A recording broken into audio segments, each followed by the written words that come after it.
tous et bienvenue dans Waldorado. Cette semaine, nous sommes en province de Luxembourg, à Étal, pour y découvrir la société Mobic, une entreprise spécialisée dans la construction de maisons en ossature bois, mais pas que.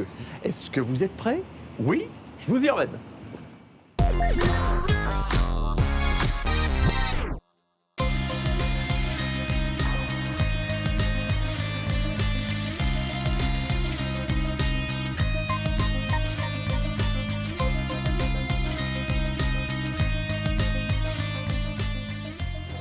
Jean-Philippe et Patrick Mouchen, bonjour.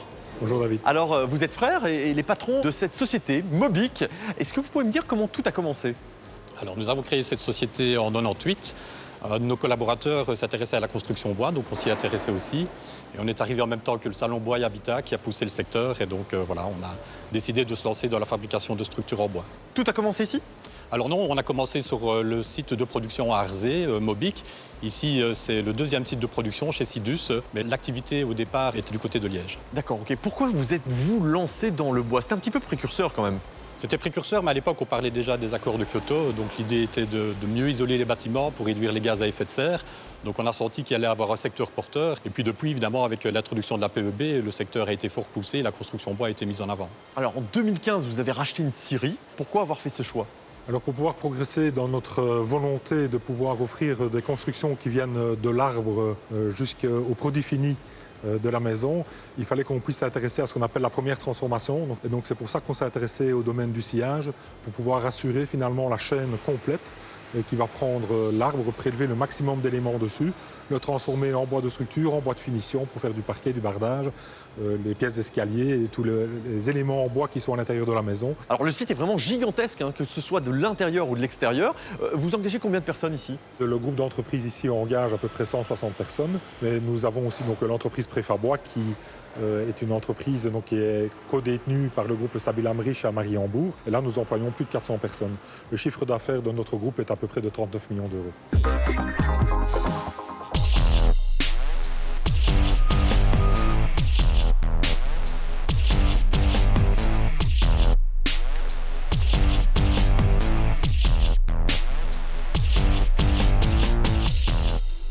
Romain, bonjour. Bonjour David. Tu es directeur chez Sidus. Alors est-ce que tu peux me dire où on se trouve ici? On se trouve au cœur de la Syrie, donc c'est ici que tout commence pour nos entreprises.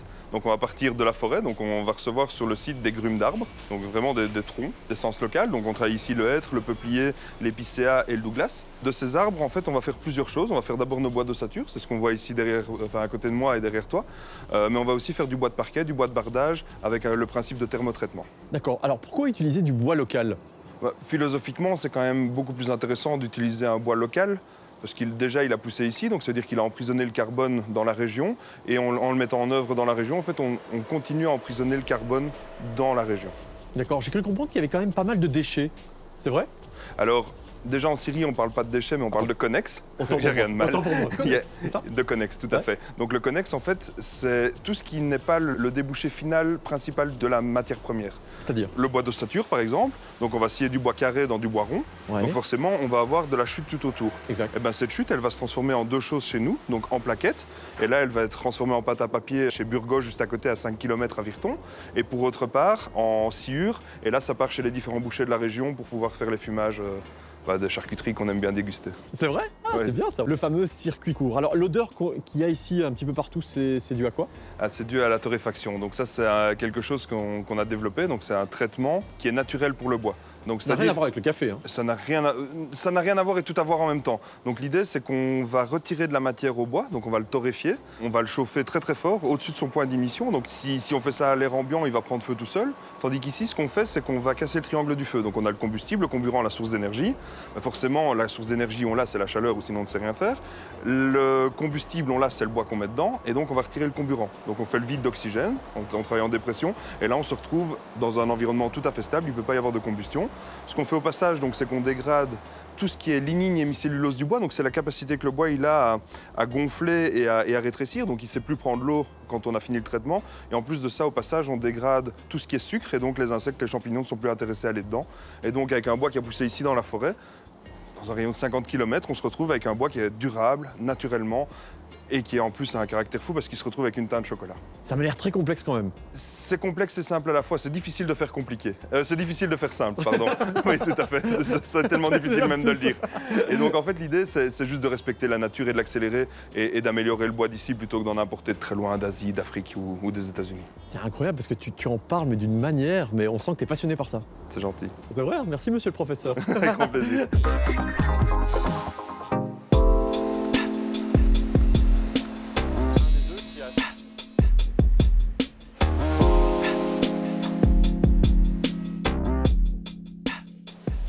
Alors Jean-Philippe, on l'a bien compris, vous construisez des maisons en bois avec une ossature en bois derrière, c'est là que tout commence.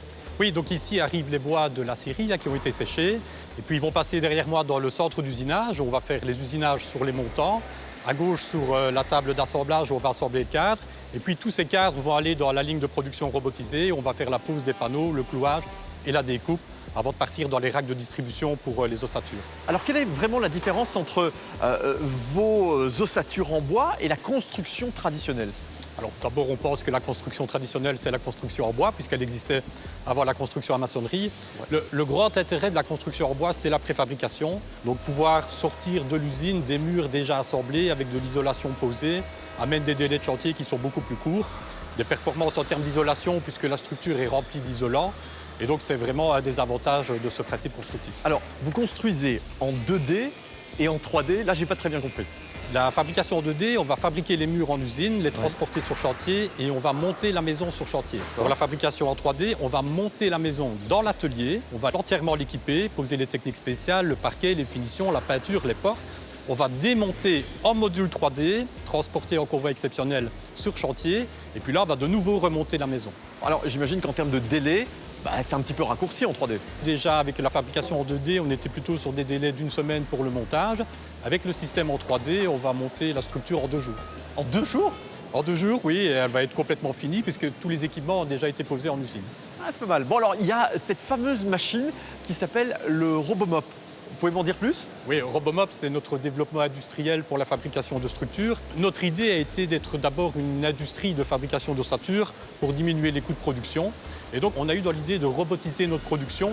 Et toutes les tâches qui étaient pénibles à faire à la main, comme la pose des panneaux, le clouage et la découpe, sont faites par les lignes de production robotisées. Et c'est ce qui permet d'augmenter la cadence et de réduire considérablement les coûts de production. D'accord. Alors, vous construisez pour les particuliers, mais aussi pour les entreprises? Oui, notre première clientèle, ça a été le particulier, qui venait directement à l'usine acheter la structure. Et puis, depuis 2008, nos marchés s'est fort orienté vers le professionnel. Et maintenant, on réalise plutôt des grands bâtiments. On vient de terminer la maison administrative de la province de Namur.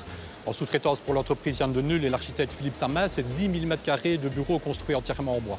10 000 m², ça représente combien de maisons, juste pour ça? 10 000 m², c'est l'équivalent de 30 à 35 maisons en termes de volume. Donc oui, c'est assez impressionnant. C'est impressionnant, c'est le moins qu'on puisse dire.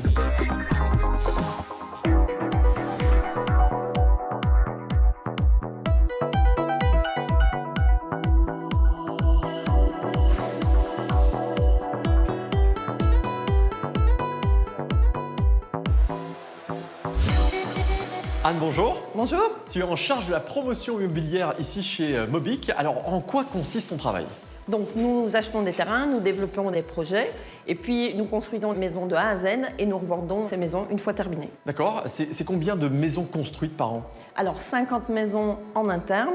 Après, nous travaillons aussi pour d'autres promoteurs et constructeurs. Alors, combien de temps ça prend le développement d'un projet comme celui-ci? Après réception du permis, nous sommes de 4 à 6 mois entre le démarrage du projet et la réception de la maison. D'accord. Quel est le gros avantage de faire appel à ces projets de ce type? Alors, le gros avantage, c'est que le client, il vient visiter sa maison. Donc, pas de supplément, pas de mauvaise surprise. On aime ou on n'aime pas, mais on sait tout de suite si ça va nous correspondre. Donc, si j'ai bien compris, je suis un acheteur, je viens voir la maison que je vais acheter. Exactement. Puisqu'elle est terminée. Tout à fait. Est-ce que je peux personnaliser l'une ou l'autre chose ou c'est pas possible? Alors, par exemple, on laisse le choix au niveau de la cuisine, qui est comprise, mais qui peut être commandée une fois que la maison est tout compromis. Même chose au niveau des meubles éviers. Par contre, le reste, évidemment, on a avancé dans la construction et donc il y a des choses qui sont moins personnalisables. Alors la question ultra importante, est-ce que c'est moins cher? Alors, suivant les dires de nos clients et des visiteurs que nous avons, on est légèrement moins cher. Et pourquoi? Parce que d'une part, on a une grosse économie d'échelle. Quand nous achetons nos matériaux, évidemment, nous achetons pour 50 maisons par an, voire plus, suivant nos commandes pour des sous-traitants. Et d'autre part, nous n'avons pas d'agent immobilier, donc pas d'intermédiaire entre le démarrage du chantier et la fin du chantier. Ah oui, donc forcément, ça a un impact sur le portefeuille. Oui, tout à fait.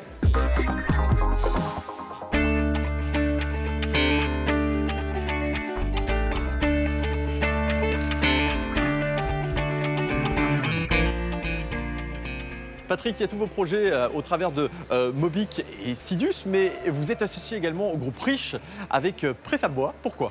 Donc nous avons créé la société Préfab Bois il y a 8 ans. Ni l'un ni l'autre n'avions la taille critique pour pouvoir reprendre des grands projets. Et donc nous avons décidé de nous associer pour répondre aux grands marchés, tant publics que privés. Donc on parle de grands villages de vacances, d'écoquartiers, de grandes constructions, afin d'associer nos technologies et nos capacités en hommes et en ressources pour pouvoir faire ces constructions ambitieuses. L'union fait la force. L'union fait la force et depuis lors, nous avons aussi décidé d'investir dans des équipements qui sont complémentaires plutôt que concurrents. Donc on a nos capacités d'investissement finalement qui sont doublées puisqu'on ne doit pas investir l'un et l'autre dans les mêmes outils et avoir des outils qui sont complémentaires. Économie d'échelle. Exact. Et ça fonctionne bien parce que vous avez pas mal de projets en cours. Nous avons pour le moment des dossiers de taille importante, notamment la construction d'un village de vacances à Antoing, un projet des Princes de Ligne, où nous construisons un peu plus de 600 maisons de vacances sur pieux. Nous avons fait aussi le carport de Peridaisa, le plus grand carport photovoltaïque du monde, donc en bois de 10 000 m² et 63 000 panneaux solaires installés. Ah, c'est pas mal. Alors derrière vous, il y a un gros projet. Est-ce que vous pouvez nous en dire un petit peu plus ? Oui, donc c'est un de nos nouveaux développements. C'est travailler le bois, l'arbre, le tronc le moins possible, respecter finalement la nature comme elle nous l'a offerte. Donc c'est-à-dire prendre cet arbre, le travailler avec des outils numériques pour obtenir des produits de construction performants, non dénaturés comme on le faisait habituellement dans l'industrie du bois. C'est l'un des gros projets belges et wallons, on peut le dire. Exactement. Donc là, je pense qu'on est un des leaders sur le sujet. On collabore avec beaucoup d'universités, des universités européennes, avec les technologies que nous avons développées. Écoutez, plein de succès pour vous. Merci beaucoup. Merci pour cette rencontre. Merci. Et à très vite. Bon, nous, on se retrouve bientôt dans Waldorado pour la découverte de nouvelles pépites wallonnes. À bientôt.